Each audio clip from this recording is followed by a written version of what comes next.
തുടക്കക്കാർ എങ്ങനെയാണ് ഒരു rank file ഉപയോഗിക്കേണ്ടത്? രണ്ടാമത്തെ കാര്യം, പരിചയസമ്പന്നരായിട്ടുള്ള കുറെ നാളായിട്ട് PSC പഠിക്കുന്നവർ എങ്ങനെയാണ് ഒരു റാങ്ക് ഫയൽ ഉപയോഗിക്കേണ്ടത്?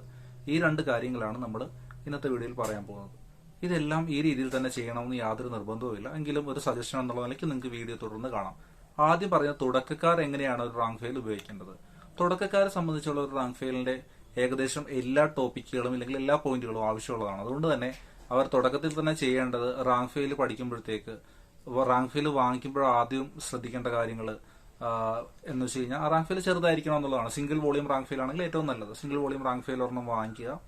ആ ഒരു സിംഗിൾ വോളിയം റാങ്ക് ഫയലിൽ ഏറ്റവും ആവശ്യമുള്ള കാര്യങ്ങൾ മാത്രം പഠിക്കുക എന്നുള്ളത് ഇമ്പോർട്ടന്റ് ആണ്. അപ്പോൾ നിങ്ങൾ തുടക്കക്കാരാകുമ്പോഴത്തേക്ക് ആദ്യം ചെയ്യേണ്ട കാര്യം ഒരു നോട്ട്ബുക്ക് നിങ്ങൾ എടുത്ത് വെക്കുക. നിങ്ങൾ ആ ഒരു റാങ്ക് ഫയലിന് വേണ്ടിയിട്ട് ഒരു നോട്ട്ബുക്ക് എടുത്ത് വെക്കുക.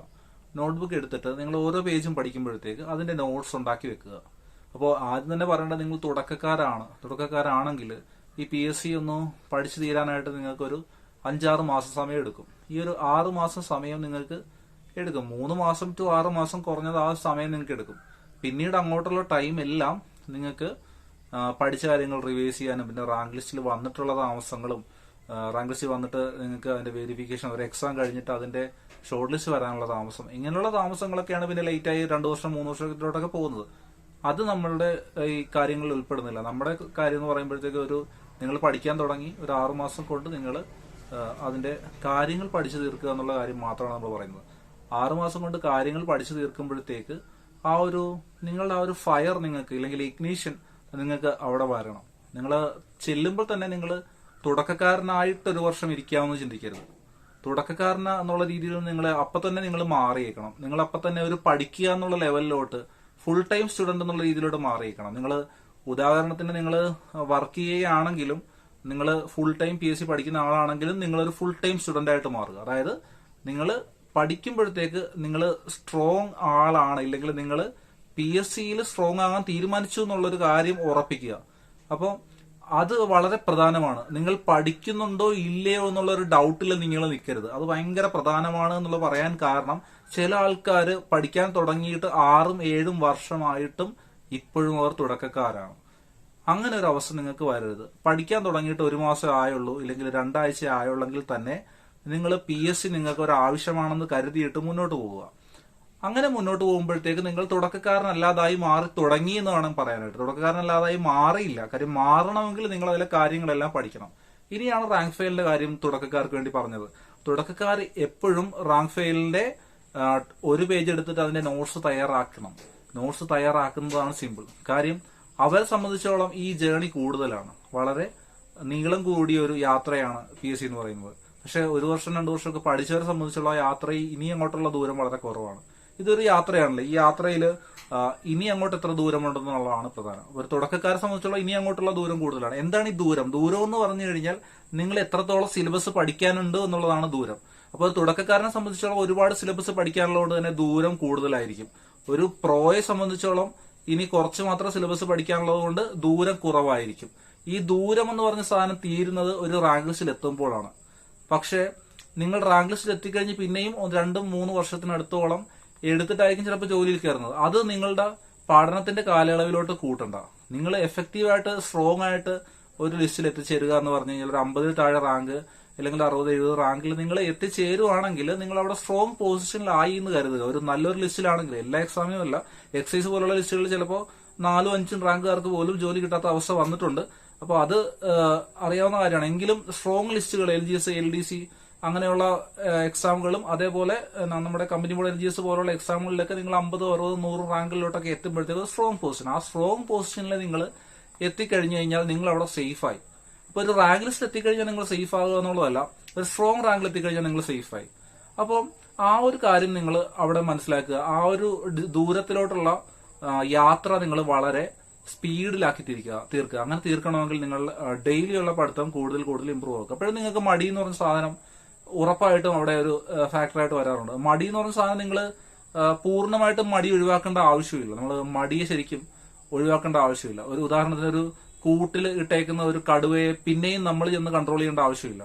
അതുപോലെയാണ് ഈ മടി കൂട്ടിലിട്ടേക്കുന്ന കടുവയാണ്. അതിനെ പിന്നെ നമ്മൾ കൺട്രോൾ ചെയ്യേണ്ട ആവശ്യമില്ല. അത് അവിടെ നിന്നോട്ടെ. നമുക്ക് എപ്പോഴും മടി ഉണ്ടാകും. കാര്യം നമ്മൾ എപ്പോഴും we choose the low resistance path എന്ന് നമ്മൾ പറയാറുണ്ട് അല്ലെ. അതായത് റെസിസ്റ്റൻസ് കുറഞ്ഞ വഴിയിലൂടെ നമ്മൾ പോകും. രണ്ട് വഴിയുണ്ട് ഒരു സ്ഥലത്തോട്ട് എത്താൻ. ഇപ്പൊ എറണാകുളത്തോട്ട് എത്താനായിട്ട് രണ്ട് വഴിയുണ്ടെങ്കിൽ അതിൽ തിരക്ക് കുറഞ്ഞ വഴിയിലായിരിക്കും ചിലപ്പോൾ നമ്മൾ പോകുന്നത്. അപ്പോൾ അതിന് കാരണം നമുക്ക് അതാണ് സുഖം. അതുപോലെ തന്നെ മടിയും അതുപോലെ തന്നെയാണ്. ഒരു കാര്യം ചെയ്യുന്നതിനേക്കാൾ സുഖം ചെയ്യാതിരിക്കുന്നതാണെങ്കിൽ നമ്മൾ മടിയനായിട്ട് മാറും, നമ്മളത് ചെയ്യാതിരിക്കും എന്നുള്ളൊരു ഇതിലോട്ട് പോകും. അത് പഠനത്തെ സംബന്ധിച്ചിടത്തോളം അതൊരു മടിയായിട്ട് മാറുമ്പോഴത്തേക്ക് നമ്മൾ ആ കാര്യം ചെയ്യാതിരിക്കുമ്പോഴത്തേക്ക് നമ്മൾ ആ ഒരു റാങ്ക് ലിസ്റ്റിലോട്ട് വരികയും അതിലൊക്കെ പ്രയാസമായിട്ട് വരും. അപ്പൊ അങ്ങനെ പ്രയാസമാകാതിരിക്കണമെങ്കിൽ നമ്മൾ ആ ഒരു ടഫ് പാത്ത് നമ്മൾ സെലക്ട് ചെയ്യണം. നമ്മുടെ ആ ഒരു ടഫ് പാത്ത് എന്ന് പറഞ്ഞാൽ നമ്മൾ പഠിക്കുക എന്നുള്ളൊരു ടഫ് പാത്ത് നമ്മൾ സെലക്ട് ചെയ്യുക. ആ ഒരു ടഫ് പാത്ത് സെലക്ട് ചെയ്യുന്നത് തന്നെ ഏറ്റവും ഫസ്റ്റ് സ്റ്റെപ്പാണ്. ടഫ് പാത്ത് സെലക്ട് ചെയ്തിട്ട് റാങ്ക് ഫയലിലെ എല്ലാ പേജിന്റെ നോട്ട്സ് ഉണ്ടാക്കുക എന്ന് പറഞ്ഞാൽ തന്നെ വലിയ കാര്യമാണ്. അപ്പോൾ നിങ്ങൾ ആ നോട്ട്സ് ഉണ്ടാക്കി എടുക്കുക. അപ്പോൾ ഒരു പ്രധാന കാര്യം എന്ന് പറഞ്ഞു കഴിഞ്ഞാൽ നിങ്ങളുടെ റാങ്ക് ഫയലിലെ 4 പേജ് 1 പേജാക്കി മാറ്റുന്ന രീതിയിൽ വേണം നിങ്ങൾ നോട്ട്സ് ഉണ്ടാക്കാൻ. റാങ്ക് ഫയലിലെ 4 പേജ് നോട്ട്ബുക്കിലെ 1 പേജാക്കി മാറ്റാൻ പറ്റണം. ആ രീതിക്ക് നിങ്ങൾ നോട്ട് ഉണ്ടാക്കുമ്പോഴത്തേക്ക് ഒരു 1000 പേജിന്റെ സിംഗിൾ വോളിയം റാങ്ക് ഫയൽ എന്ന് ഞാൻ എടുത്തു പറയുന്നു. അങ്ങനെ 1000 പേജിന്റെ ഒരു സിംഗിൾ വോളിയം റാങ്ക് ഫയൽ നിങ്ങൾക്ക് ഒരു 250 പേജ് ഉള്ള ഒരു നോട്ട്ബുക്കിൽ എഴുതി തീർക്കാൻ പറ്റുന്നു. ഇല്ലെങ്കിൽ ഒരു വലിയ നോട്ട്ബുക്ക് ആണെങ്കിൽ നിങ്ങൾക്ക് അതിന്റെ ആ വലിയ നോട്ട്ബുക്ക് ഫുള്ള് തീരുമ്പോഴത്തേക്ക് 160 പേജിന്റെ ആണെങ്കിൽ അല്ലെങ്കിൽ 200 പേജിന്റെ ആണ് ആ ബുക്ക് തീരുമ്പോഴത്തേക്ക് നിങ്ങളുടെ ആ ഒരു സിലബസും അവിടെ തീരണം. ഈ സിലബസിൽ ഞാൻ GK മാത്രമേ പറയുന്നുള്ളൂ. അപ്പോൾ നിങ്ങൾക്ക് പിന്നൊരു ചോദ്യം വരുന്നത് റാങ്ക് ഫയലിൽ നിങ്ങൾ തുടക്കക്കാരാണെങ്കിലും എക്സ്പീരിയൻസ് ആണെങ്കിൽ ഞാൻ പറയുവാണ് നിങ്ങൾക്ക് അത് സ്കിപ്പ് ചെയ്യാതെ കാണാം. കാര്യം രണ്ടുപേരുടെ പ്രിൻസിപ്പിൾസ് ഒക്കെ സെയിം തന്നെയാണ്. അപ്പോൾ എക്സ്പീരിയൻസ് ആണെങ്കിലും ഇംഗ്ലീഷ്, മലയാളം, മാത്സ് പോലെയുള്ള കാര്യങ്ങളും കറണ്ട് അഫയേഴ്സ് എന്ന് പറഞ്ഞ സാധനങ്ങളും ഇതിൽ വരുന്നുണ്ട്. അതിനു വേണ്ടിയിട്ട് കറണ്ട് അഫയേഴ്സ് എന്ന് പറഞ്ഞ സാധനത്തിനും നിങ്ങൾ സെപ്പറേറ്റ് ആയിട്ട് ഒരു ബുക്ക് കാണുന്നതാണ് ഏറ്റവും നല്ലത്. സെപ്പറേറ്റ് ആയിട്ട് ബുക്കോ മറ്റു സോഴ്സുകളൊക്കെ കാണുന്നതാണ് ഏറ്റവും നല്ലത്. അപ്പോൾ ഈ വീഡിയോയുടെ ഈ സെക്കൻഡ് പാർട്ടിൽ നമ്മൾ പറയുന്നതെന്ന് വെച്ച് കഴിഞ്ഞാൽ നമ്മുടെ കുറച്ചുകൂടി എക്സ്പീരിയൻസ്ഡ് ആയിട്ടുള്ളവർ എങ്ങനെയാണ് ഈ ഒരു റാങ്ക് ഫയലിനെ സമീപിക്കേണ്ടത്. എക്സ്പീരിയൻസ്ഡ് ആയിട്ടുള്ളവർ കഴിഞ്ഞ വീഡിയോയിൽ പറഞ്ഞ പോലെ തന്നെ അവർക്ക് ആവശ്യമുള്ളത് മാത്രം ടിക്ക് ചെയ്തിട്ട് ആ റാങ്ക് ഫയൽ പഠിക്കുക എന്നുള്ളതാണ് ഏറ്റവും പ്രധാനം. അവര് നോട്ട്സ് പ്രിപ്പയർ ചെയ്യണോ വേണ്ടയോ എന്നുള്ളത് അപ് ടു ദം ആണ്. അവർ തന്നെ തീരുമാനിക്കേണ്ടതാണ് നോട്ട്സ് വേണോ ഇല്ലയോ എന്നുള്ളത്. അപ്പോൾ നോട്ട്സ് പ്രിപ്പയർ ചെയ്യുമ്പോൾ ഒരു കാര്യം ശ്രദ്ധിക്കുക. നിങ്ങൾക്ക് ഒരു മോക്ക് ടെസ്റ്റ് ഒക്കെ ചെയ്യുമ്പോഴത്തേക്ക്, മോക്ക് ടെസ്റ്റ് എന്തായാലും നിങ്ങൾ റെഗുലർലി ചെയ്യുമായിരിക്കും എന്ന് ഞാൻ പ്രതീക്ഷിക്കുന്നു. അപ്പോൾ മോക്ക് ടെസ്റ്റ് ചെയ്യുമ്പോഴത്തേക്ക് നിങ്ങൾക്ക് തെറ്റ് വരുന്ന പോർഷൻസ് ഉണ്ടല്ലോ, നിങ്ങളത് പഠിച്ചിട്ടും കൺഫ്യൂഷൻ വരുന്ന ടോപ്പിക്സ് ഉണ്ടാവുമല്ലോ. 3 ടൈപ്പ് പോർഷൻസ് ഞാൻ എപ്പോഴും വീഡിയോയിൽ പറയാറുണ്ട്. അതായത് ഒന്നെന്ന് പറഞ്ഞു കഴിഞ്ഞാൽ നമുക്ക് പൂർണ്ണമായിട്ട് അറിയാവുന്ന കാര്യങ്ങൾ, 2 നമുക്ക് അറിയാമെങ്കിലും തെറ്റ് വരുന്ന കാര്യങ്ങൾ, 3 എന്ന് പറഞ്ഞു കഴിഞ്ഞാൽ നമ്മൾ ഇതായിട്ടില്ലാത്ത ടോപ്പിക്സ്. അപ്പോൾ മുഴുവനായിട്ട് അറിയാവുന്ന ടോപ്പിക്സ്, അതേപോലെ അറിഞ്ഞിട്ടും തെറ്റ് വരുന്ന ടോപ്പിക്സ്, പിന്നെ നമുക്ക് അറിയാത്ത ടോപ്പിക്സ്, ഇത്രയും കാര്യങ്ങളാണ് വരുന്നത്. ഇതിൽ ഈ മുഴുവനായിട്ടും അറിയാവുന്ന ടോപ്പിക്ക് പിന്നെ നമ്മൾ നോക്കണ്ട. അറിഞ്ഞിട്ടും തെറ്റ് വരുന്ന ടോപ്പിക് ഉണ്ടല്ലോ, അറിഞ്ഞിട്ടും തെറ്റ് വരുന്ന ടോപ്പിക്ക് നമ്മൾ ഇടയ്ക്കിടയ്ക്ക് ഒന്ന് റിവൈസ് ചെയ്ത് കൊടുക്കണം. പിന്നെ ഒട്ടും അറിയാത്ത ടോപ്പിക് ഉണ്ടല്ലോ, ഒട്ടും അറിയാത്ത ടോപ്പിക്ക് നിങ്ങൾ തറവായിട്ട് പഠിക്കണം. ഈ ഒട്ടും അറിയാത്ത ടോപ്പിക്കിൽ വരുന്ന കാര്യങ്ങൾ ചില വർഷങ്ങളൊക്കെ ഇതിനകത്ത് കരുത്, ചില വർഷങ്ങൾ വരുള്ളൂ. ഉദാഹരണത്തിന് ചില വർഷങ്ങൾ ഇപ്പോൾ നിങ്ങൾ പഠിക്കുമ്പോഴത്തേക്ക് നിങ്ങൾ എപ്പോഴോ പഠിച്ചിട്ടുണ്ട്, പക്ഷെ അത് സ്ഥിരം പിന്നെയും തെറ്റുന്നുണ്ട്. അപ്പൊ അങ്ങനെയുള്ള കാര്യങ്ങൾ നിങ്ങൾക്ക് ഒട്ടും അറിയാത്ത ടോപ്പിക്കിലോട്ട് പെടുത്താം. അപ്പൊ അങ്ങനെ പെടുത്തിക്കൊണ്ട് ആ ഒരു കാര്യങ്ങൾ പഠിക്കുക. കാര്യം അത് നിങ്ങൾക്ക് പല പരീക്ഷകളും റിപ്പീറ്റ് ആയിട്ട് തെറ്റ് വരുന്ന പോർഷൻസ് ഉണ്ട്. ആ പോർഷൻസ് ഒന്ന് ആ റാങ്ക് ഫയലിലൊന്ന് തറവാക്കി വെക്കുക എന്നുള്ളതാണ്. അപ്പോൾ ഒരു എക്സാം അടുത്തടുത്ത് വരുമ്പോഴത്തേക്ക് നിങ്ങൾക്ക് ഇപ്പൊ സെക്രട്ടേറിയറ്റ് പോലുള്ള എക്സാം, അതുപോലെ പോലീസ് എക്സാം പോലുള്ള എക്സാംസ് ഒക്കെ വരുമ്പോഴത്തേക്ക് നിങ്ങൾ ചെയ്യേണ്ട കാര്യം ഈ ഒരു റാങ്ക് ഫയലിൽ നിങ്ങൾക്ക് ബാക്കിയുള്ള കാര്യങ്ങളൊന്ന് പഠിക്കുക. അതേപോലെ മോക്ക് ടെസ്റ്റിൽ ഫുള്ളായിട്ട് കോൺസെൻട്രേറ്റ് ചെയ്യുക, നന്നായിട്ട് കോൺസെൻട്രേറ്റ് ചെയ്യുക. സിലബസ് ഏകദേശം ഒരു 80% കഴിഞ്ഞിട്ടുണ്ടെങ്കിൽ ഇനി അങ്ങോട്ട് മോക്ക് ടെസ്റ്റിൽ കോൺസെൻട്രേറ്റ് ചെയ്ത് കാര്യങ്ങൾ മുന്നോട്ട് കൊണ്ടുപോകുക. അതിന്റെ ഒപ്പം തന്നെ കറണ്ട് അഫയേഴ്സ് ഒക്കെ സ്ട്രോങ് ആക്കി കൊണ്ടുപോകേണ്ട കാര്യങ്ങളെല്ലാം നമ്മൾ കഴിഞ്ഞ വീഡിയോയിൽ, മുമ്പത്തെ വീഡിയോയിലൊക്കെ പറഞ്ഞിട്ടുണ്ട്. അതൊന്ന് സ്ട്രോങ് ആയിട്ട് കൊണ്ടുപോവുക. അപ്പൊ നിങ്ങളൊരു റാങ്ക് ലിസ്റ്റിൽ വന്നിട്ടുണ്ടെങ്കിൽ നിങ്ങൾ വീണ്ടും പഠനം തുടരണം. അപ്പോൾ അതിന്റെ പ്രാധാന്യം എന്ന് പറഞ്ഞു കഴിഞ്ഞാൽ റാങ്ക് ലിസ്റ്റിൽ വന്നു കഴിഞ്ഞാൽ നിങ്ങൾക്ക് യാതൊരുവിധ ഉറപ്പുമില്ല ജോലി കിട്ടുമെന്നുള്ളത്. അതുകൊണ്ട് തന്നെ ജോലി കിട്ടിയാലേ നിങ്ങൾക്ക് ഉറപ്പുണ്ടാവുള്ളൂ ജോലി കിട്ടി എന്നുള്ളത്. ഞാൻ പറയുന്നത് നിങ്ങൾക്ക് മനസ്സിലായെന്ന് ഞാൻ വിശ്വസിക്കുന്നു. ജോലി കിട്ടിയാലേ നിങ്ങൾക്ക് ഉറപ്പുണ്ടാവുള്ളൂ ജോലി കിട്ടി എന്നുള്ളത്. അപ്പോൾ അഡ്വൈസ് വന്ന് അപ്പോയിന്റ്മെന്റ് ലെറ്റർ കിട്ടിയാൽ മാത്രം നിങ്ങൾ ഉറപ്പിക്കുക ജോലി കിട്ടിയെന്നുള്ളത്. അല്ലാതെ നിങ്ങൾക്ക് ഒരിക്കലും റാങ്ക് ലിസ്റ്റ് വന്നെന്ന് കരുതി ജോലി കിട്ടിയെന്ന് നിങ്ങൾ അസ്യൂം ചെയ്ത് പഠിത്തം നിർത്തി കഴിഞ്ഞാൽ പിന്നെ നിങ്ങൾ താഴോട്ട് പോകും ഗ്രാഫ്. അപ്പൊ ഡെയിലി കണ്ടിന്യൂ ചെയ്ത് ആ റാങ്ക് ഫയലിലെ കാര്യങ്ങളെല്ലാം നിങ്ങൾക്ക് കാണാതെ പറയാൻ പറ്റുന്ന രീതിയിലുള്ളൊരു തറവ്, ഒരു പച്ചവെള്ളം പോലെ തറവാകുന്ന രീതിയിൽ നിങ്ങൾ പഠിച്ചെടുക്കുക എന്നുള്ളത് പ്രധാനമാണ്. അപ്പൊ നിങ്ങൾക്ക് വേണമെങ്കിൽ യൂട്യൂബ് വീഡിയോസ് മാത്രം കണ്ടും ഈ പറഞ്ഞ 2ാമത്തെ ക്ലാസ് ആൾക്കാർക്ക്, അതായത് നിങ്ങൾ പ്രോ ആയിട്ടുള്ള ആൾക്കാർക്ക് വേണമെങ്കിൽ യൂട്യൂബ് വീഡിയോസ് മാത്രം കണ്ടും നിങ്ങൾക്ക് പഠിക്കാവുന്നതാണ്. നിങ്ങൾക്ക് വീണ്ടും ഒരു ക്ലാസിന്റെ ആവശ്യമില്ല. നിങ്ങൾ 2 വർഷമായിട്ട് ഒരു കോച്ചിങ്ങിന് പോകുന്നുണ്ട്, നിങ്ങൾ 2 ലിസ്റ്റിലുണ്ട്, 1 ലിസ്റ്റിലൊക്കെ ഉണ്ട് എങ്കിൽ വീണ്ടും നിങ്ങൾ ക്ലാസ്സിന് വേണ്ടി പണം മുടക്കേണ്ടോ നിങ്ങളുടെ സമയം മുടക്കേണ്ടോ ആവശ്യമില്ല. നിങ്ങൾക്ക് വീണ്ടും ഒരു റിവിഷൻ കാര്യങ്ങൾ മതിയാവും. അപ്പോഴും നിങ്ങൾ വീട്ടിലിരുന്നാൽ ഞാൻ പഠിക്കില്ല എന്ന് ഒരാളോട് ഒരിക്കലും പറയരുത്. വീട്ടിലിരുന്നാൽ പഠിക്കുന്ന ഒരാളല്ല ഞാനെന്ന് ഒരിക്കലും മറ്റൊരാളോട് പറയരുത്. ഇനി മുതൽ ഞാൻ വീട്ടിലിരുന്നാൽ പഠിക്കുമെന്ന് മനസ്സിൽ തീരുമാനിക്കുക, മറ്റുള്ളവരോട് പറയുക. അതിനൊന്നും വിചാരിക്കേണ്ട. നമ്മളുടെ മാർക്ക് ഒളിപ്പിച്ച് വെക്കേണ്ട കാര്യമില്ല, നമ്മൾ റാങ്ക് ലിസ്റ്റിൽ വന്ന കാര്യം ഒളിപ്പിക്കേണ്ട ആവശ്യമില്ല, അല്ലെങ്കിൽ പ്രൊഫൈൽ മെസ്സേജ് ഉണ്ട് എന്നുള്ള കാര്യം ഒളിപ്പിച്ച് വെക്കേണ്ട കാര്യം ഒന്നുമില്ല. നമുക്ക് നമ്മുടെ അച്ചീവ്മെന്റ്സ് നമുക്ക് ഫ്രീ ആയിട്ട് മറ്റുള്ളവരോട് പറയാൻ പറ്റണം. മറ്റുള്ളവർക്ക് ഒരിക്കലും നമ്മുടെ ആ ഒരു അച്ചീവ്മെന്റ് താത്തി കെട്ടാനോ ഒന്നുമില്ല. ആൾക്കാർ എന്തും പറയട്ടെ, അവർ പലതും പറയും. നമ്മളിപ്പോ ലിസ്റ്റിൽ വന്നു എന്ന് കരുതിയിട്ട് മറ്റുള്ളവർ സന്തോഷിക്കുമെന്നൊന്നും കരുതണ്ട. അങ്ങനെയൊന്നും ഒരു പൊതുവെ കുറച്ച് കൂട്ടം ആൾക്കാരൊന്നും ഒരിക്കലും സന്തോഷം ഉണ്ടാവില്ല. കാര്യം due to their educational background and financial background, അവർ നമ്മളെക്കാളും ഫിനാൻഷ്യലി ലോ ആണ്, അല്ലെങ്കിൽ എഡ്യൂക്കേഷണലി ലോ ആണെങ്കിൽ അവരുടെ മനസാക്ഷിപരമായിട്ട് നമ്മളെക്കാളും താഴത്തുള്ള ആൾക്കാരാണെങ്കിൽ അവരൊരിക്കലും നമുക്കൊരു അച്ചീവ്മെന്റ് ഉണ്ടായി എന്ന് കരുതിയിട്ട് സന്തോഷിക്കില്ല. പക്ഷെ വേറെ കൂട്ടരുണ്ട്, എല്ലാവരും അങ്ങനെയല്ല. ചില ആൾക്കാർ നമുക്ക് നല്ലത് വരുമ്പോഴത്തേക്ക് സന്തോഷിക്കുന്ന ഒരു ആൾക്കാരുണ്ടാവും. നമ്മളോടൊരു ചോദ്യം ചോദിക്കും, നമ്മളൊരു ചോദ്യം ചോദിക്കുകയാണ്, നമ്മൾ ഇന്ന കാര്യത്തിലുണ്ടോ, റാങ്ക് ലിസ്റ്റിലുണ്ടോ, അല്ലെങ്കിൽ ജോലി ഉണ്ടോ എന്നൊക്കെ ചോദിക്കുന്ന ഒരു 100 പേര് ചോദിക്കുകയാണെങ്കിൽ ഒരു 5-6 പേര് അത് അവരുടെ സ്നേഹം കൊണ്ട് ചോദിക്കുന്നതായിരിക്കും. ബാക്കി ഒരു 94 പേര് നമ്മളുടെ അവിടുത്തെ ഒരു എക്സ്പ്രഷൻ കാണാനും ഇല്ലെങ്കിൽ നമ്മുടെ ഒരു സങ്കടം കാണാനും ഒക്കെ ചോദിക്കുന്ന ആൾക്കാരുണ്ട്.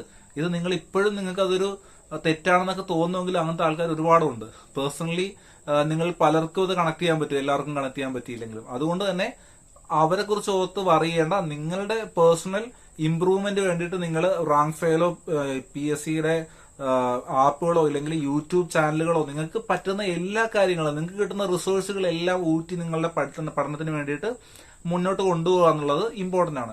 ഈ പറയുന്ന കാര്യങ്ങളൊന്നും ഒരു മോട്ടിവേഷണലായിട്ട് പറയുന്നതല്ല. ഇതാണ് അതിന്റെ യാഥാർത്ഥ്യം. നമുക്ക് ഒരിക്കലും മോട്ടിവേഷൻ തരാനായിട്ട് ആരും ഉണ്ടാവത്തില്ല. നമ്മൾ തന്നെ എയറിൽ നിന്ന് മോട്ടിവേഷൻ വലിച്ചെടുത്ത് പ്രവർത്തിക്കേണ്ട ഒരു അവസ്ഥയിലോട്ട് കാര്യങ്ങൾ പോകും. അതാണ് ഞാൻ പറയുന്നത്. നമുക്ക് മോട്ടിവേഷൻ തരാനോ ഇല്ലെങ്കിൽ നീ പഠിക്കുക അല്ലെങ്കിൽ നീ പഠിച്ചാൽ രക്ഷപ്പെടുന്നൊക്കെ പറഞ്ഞുകൊണ്ട് വരാൻ ഒരുപക്ഷെ ആരും ഉണ്ടായെന്ന് വരില്ല. നമ്മൾ രക്ഷപ്പെടേണ്ടത് ഇല്ലെങ്കിൽ നമ്മൾ ഇംപ്രൂവ് ആവേണ്ടത്, ഫിനാൻഷ്യലി ഇംപ്രൂവ് ആവേണ്ടത്, ഒരു ഫിനാൻഷ്യൽ സെക്യൂരിറ്റിയിലോട്ട്, ഫിനാൻഷ്യൽ സ്റ്റെബിലിറ്റിയിലോട്ട്, ഫിനാൻഷ്യൽ ഫ്രീഡത്തിലോട്ടൊക്കെ എത്തിച്ചേരേണ്ടത് നമ്മുടെ മാത്രം ആവശ്യമാണ്. ആ ഫിനാൻഷ്യൽ ഫ്രീഡം എപ്പോഴും ഒരു ജോലി എന്നുള്ളൊരു ഇതിലോട്ട് മാത്രം ഞാൻ ഒതുക്കി പറയുന്നില്ല. ഒരു ജോലി മാത്രമല്ല ഫിനാൻഷ്യൽ ഫ്രീഡം. ഫിനാൻഷ്യൽ ഫ്രീഡം എന്ന് പറഞ്ഞു കഴിഞ്ഞാൽ നിങ്ങളുടെ എല്ലാ ചെലവുകളുടെയും നിങ്ങൾ കഷ്ടപ്പെടാതെ തന്നെ നിങ്ങളുടെ എല്ലാ ചെലവുകളും ഒരു മാസം നടന്നു പോകുന്നു. അതാണ് ഒരു ഫിനാൻഷ്യൽ ഫ്രീഡം എന്ന് പറഞ്ഞൊരു എക്കണോമിക് കൺസെപ്റ്റ് കൊണ്ട് ഉദ്ദേശിക്കുന്നത്. അതായത് നിങ്ങളുടെ അസറ്റ്സിൽ നിന്ന്, നിങ്ങൾക്കുള്ള അസറ്റുകളിൽ നിന്ന് കിട്ടുന്ന നിങ്ങളുടെ വരുമാനം നിങ്ങളുടെ ഒരു മാസം ചെലവിനേക്കാളും കൂടുതൽ. സിമ്പിൾ ഉദാഹരണം പറയുകയാണെങ്കിൽ നിങ്ങൾക്ക് ഇപ്പൊ ഇത്ര രൂപ ബാങ്കിൽ FD ഡെപ്പോസിറ്റ് ഉണ്ട്, അതിൽ നിന്ന് നിങ്ങൾക്ക് മാസം 30,000 രൂപ നിങ്ങൾക്ക് പലിശയായിട്ട് ലഭിക്കുന്നു. അല്ലെങ്കിൽ ഏതെങ്കിലും ഒരു മ്യൂച്വൽ ഫണ്ടിൽ നിന്ന് എങ്ങനെയാണെങ്കിലും നിങ്ങൾക്ക് 30,000 rupees മന്ത്ലി കിട്ടുന്നുണ്ട്. നിങ്ങളുടെ മന്ത്ലി ഉള്ള എക്സ്പെൻസ് 20,000 rupees ആണ്. അപ്പൊ ഈ 30,000 ഇനി നിങ്ങൾ പണിയെടുത്തില്ലെങ്കിലും നിങ്ങൾക്ക് കിട്ടിക്കൊണ്ടിരിക്കും. ഞാൻ പറയുന്നത് ശ്രദ്ധിച്ച് മനസ്സിലാക്കണം. ഇനിയും നിങ്ങൾ പണിയെടുത്തില്ലെങ്കിലും നിങ്ങളുടെ ആ കിടക്കുന്ന പൈസയിൽ നിന്ന് നിങ്ങൾക്ക് 30,000 കിട്ടിക്കൊണ്ടിരിക്കും. ആ 30,000 വെച്ച് ഇനിയും നിങ്ങൾക്ക് ജീവിച്ചു പോകാൻ പറ്റും തുടർച്ചയായിട്ട്. നിങ്ങൾ ഇനിയും വർക്ക് ചെയ്തില്ലെങ്കിൽ, നിങ്ങൾ റിട്ടയർ ആയാലും നിങ്ങൾക്ക് ജീവിക്കാം. ശരിക്കും ഇതാണ് ഫിനാൻഷ്യൽ ഫ്രീഡം. അല്ലാതെ ഒരു ഗവൺമെന്റ് ജോലി കിട്ടി ഫിനാൻഷ്യൽ ഫ്രീഡം അങ്ങനെയൊന്നും ആരും കരുതണ്ട. ഇനിയും ജേണി കണ്ടിന്യൂ ചെയ്യുകയാണ്. പക്ഷെ ഈ ഗവൺമെന്റ് ജോലി എന്ന് പറഞ്ഞ സാധനം ഞങ്ങൾ ടീച്ചേഴ്സും മറ്റുള്ളവരും എല്ലാം പ്രൊമോട്ട് ചെയ്യാനുള്ള റീസൺ എന്ന് പറഞ്ഞു കഴിഞ്ഞാൽ ഈ ജോലിയിൽ നിന്ന് നിങ്ങൾ ആരെയും ചവിട്ടി പുറത്താക്കത്തില്ല. നിങ്ങൾ ഒരു മോശം പ്രവൃത്തിയോ ദുഷ്പ്രവൃത്തിയോ ചെയ്തില്ല എങ്കിൽ നിങ്ങൾ ഒരിക്കലും ഈ ജോലിയിൽ നിന്ന് ചവിട്ടി പുറത്താക്കത്തില്ല. ആ ഒരു കാരണം, അങ്ങനെ ഒരു ഫാക്ടർ വളരെ ഇമ്പോർട്ടന്റ് ആണ് ഒരു ജോലിയെ സംബന്ധിച്ചോളം. കാരണം പല പ്രൈവറ്റ് ജോബിലും അതേപോലെയുള്ള ചെറിയ അൺസെക്യൂർഡ് ആയിട്ടുള്ള ജോബുകളിലും ഒക്കെ ഉള്ള പ്രത്യേകതയാണ് നിങ്ങൾ ആ ജോലിയിൽ നിന്നും പോകേണ്ടി വരും. ഇല്ലെങ്കിൽ നിങ്ങൾ തന്നെ അവർ പറഞ്ഞു വിട്ടില്ലെങ്കിലും നിങ്ങൾ തന്നെ ആ ജോലിയുടെ ശോചനീയമായ അവസ്ഥ, സാലറി പോലുള്ള കാര്യങ്ങൾ കാരണം നിങ്ങൾക്ക് അവിടുന്ന് തിരിച്ചു പോരേണ്ടി വരുന്നു, ഇല്ലെങ്കിൽ ബെറ്റർ സിറ്റുവേഷൻ കണ്ടെത്തേണ്ടി വരുന്നു. ഇത് ഗവൺമെന്റ് ജോലിക്കാരെ സംബന്ധിച്ചുള്ള സ്റ്റേറ്റ് ആണെങ്കിലും അതേപോലെ കേന്ദ്രത്തിന്റെ ആണെങ്കിലും ഒക്കെ അവർക്ക് ഈ ബെറ്റർമെന്റിന് വേണ്ടി പോകേണ്ടി വരുന്നില്ല. വേറെ ഗവൺമെന്റിലുള്ളവർ പ്രൈവറ്റ് ജോലിക്ക് വേണ്ടി പഠിക്കുന്ന ഒരു സിറ്റുവേഷൻ നിങ്ങൾ എവിടെയെങ്കിലും കണ്ടിട്ടുണ്ടോ? ഇല്ല. പക്ഷെ പ്രൈവറ്റ് ജോലി ചെയ്യുന്നവർ ഗവൺമെന്റ് ജോലിക്ക് വേണ്ടി പഠിക്കുന്ന സിറ്റുവേഷൻ നിങ്ങൾ കാണാറുണ്ട്, അല്ലെ? അപ്പം എപ്പോഴും നിങ്ങൾ ശ്രദ്ധിക്കേണ്ടത് ഈ ഒരു ജോലി നിങ്ങൾക്ക് എപ്പോഴും നിങ്ങളെ ഭയങ്കര കോടീശ്വരനാക്കി മാറ്റില്ലായിരിക്കാം. പക്ഷെ നിങ്ങൾക്ക് ഒരു ജീവിതം തുടങ്ങാനായിട്ട് ഈ ഗവൺമെന്റ് ജോബ് നല്ലതാണ്. അപ്പൊ അതിനു വേണ്ടിയിട്ട് നിങ്ങൾ ഈ ഒരു കാര്യം, റാങ്ക് ഫെയിൽ എന്ന് പറഞ്ഞ കാര്യം, നിങ്ങൾ അതങ്ങോട്ട് പഠിക്കാനായിട്ട് തുടങ്ങുക. എപ്പോഴും ഒരു ടീച്ചറിന് ഒരിക്കലും നിങ്ങളെ കൊണ്ട് പഠിപ്പിക്കാൻ പറ്റത്തില്ല. നിങ്ങൾക്ക് പഠിക്കാൻ തോന്നിക്കാൻ മാത്രമേ പറ്റുള്ളൂ. ഒരിക്കലും ഒരു ടീച്ചർ നിങ്ങളെ പഠിപ്പിക്കും എന്ന് പറയുമ്പോഴത്തേക്ക് നിങ്ങൾ പഠിക്കില്ല. അത് നിങ്ങളുടെ തോന്നല. ഒരു കോച്ചിങ് സെന്ററിൽ പോയി നിങ്ങൾ ഭയങ്കര ഒരു എമൗണ്ട് ഫീസ് കൊടുത്ത് ഒരു വലിയൊരു കോഴ്സ് എടുത്തു. അങ്ങനെയല്ല, ഒരു PDF ഡൗൺലോഡ് ചെയ്തു, ഇല്ലെങ്കിൽ ഒരു നോട്ട് ഡൗൺലോഡ് ചെയ്ത് പ്രിന്റ് എടുത്തു. അവിടെ പഠനം തീരുന്നില്ല, അല്ലെങ്കിൽ പഠനം അവിടെ തുടങ്ങുന്നു എന്ന് മാത്രമേ ഉള്ളൂ. ആ തുടങ്ങൽ നിങ്ങൾ എങ്ങനെ മുന്നോട്ട് കൊണ്ടുപോകുന്നു അതിന് നിങ്ങൾ മാത്രമേ ഉള്ളൂ നിങ്ങൾക്ക്. അല്ലെങ്കിൽ കമ്പനി സ്റ്റഡി ഉണ്ടെങ്കിൽ കമ്പനി സ്റ്റഡിക്കുള്ള കൂട്ടുകാരൊക്കെ നിങ്ങൾക്ക് അതിനുവേണ്ടി സഹായിക്കും. അപ്പൊ അതെല്ലാം നിങ്ങൾ അതിന്റെ ഉത്തരവാദിത്തത്തോടെ മുന്നോട്ട് കൊണ്ടുപോകുക. അപ്പോൾ നമ്മുടെ ടെലിഗ്രാം ചാനൽ ഇതുവരെ ജോയിൻ ചെയ്തിട്ടില്ലെങ്കിൽ നിങ്ങൾ ടെലിഗ്രാം ചാനൽ ജോയിൻ ചെയ്യുക. നമ്മളൊരു ഗ്രോയിങ് യൂട്യൂബ് ചാനലാണ്. ചാനൽ ഗ്രോ ചെയ്യാൻ വേണ്ടിയിട്ട് നിങ്ങളുടെ എല്ലാ സബ്സ്ക്രിപ്ഷനും കാര്യങ്ങളും ആവശ്യമാണ്. അപ്പോൾ ചാനൽ സബ്സ്ക്രൈബ് ചെയ്യുക. നിങ്ങളുടെ ഓരോ ലൈക്കും ഓരോ സപ്പോർട്ടാണ്. അപ്പോൾ നിങ്ങൾ വീഡിയോ ഇഷ്ടപ്പെട്ടെങ്കിൽ ലൈക്ക് ചെയ്യുക. അപ്പോൾ എനിക്ക് ലാസ്റ്റായിട്ട് പറയാനുള്ള കാര്യം എന്ന് വെച്ച് കഴിഞ്ഞാൽ, നിങ്ങൾ ഈ വീഡിയോയുടെ ഇടയിൽ നിങ്ങളുടെ പ്രിപ്പറേഷന്റെ സ്റ്റേജിലുള്ള നിങ്ങളുടെ എന്ത് ഡൗട്ട്സ് ആണെങ്കിലും നിങ്ങൾക്ക് ഈ പ്രിപ്പറേഷനിൽ എങ്ങനെ മുന്നോട്ട് കൊണ്ടുപോകും, നിങ്ങൾക്ക് എന്തെങ്കിലും റാങ്ക് ലിസ്റ്റ് സംബന്ധമായ ഡൗട്ട് ഉണ്ടോ, ഇല്ലെങ്കിൽ എന്താണ് നിങ്ങൾക്ക് തോന്നുന്നത്, നിങ്ങൾ ഇത്ര നാളത്തെ പ്രിപ്പറേഷൻ നിങ്ങൾ ഉറപ്പായിട്ടും വിജയിക്കുമോ, അപ്പോൾ അങ്ങനെയുള്ള കാര്യങ്ങളെ കുറിച്ച് എല്ലാ ഡൗട്ട്സും നിങ്ങൾക്ക് വീഡിയോയുടെ ഇടയിൽ കമന്റ് ചെയ്യാം, ചോദിക്കാം. ഞാൻ എനിക്കറിയാവുന്ന കാര്യങ്ങൾ പറഞ്ഞുതരാം. മറ്റുള്ളവരും നിങ്ങളെ സഹായിക്കും. ഇത്രേ പറയാനുള്ളൂ. അടുത്ത വീഡിയോയിൽ കാണും വരെ ബൈ ഫ്രം വിഷ്ണു.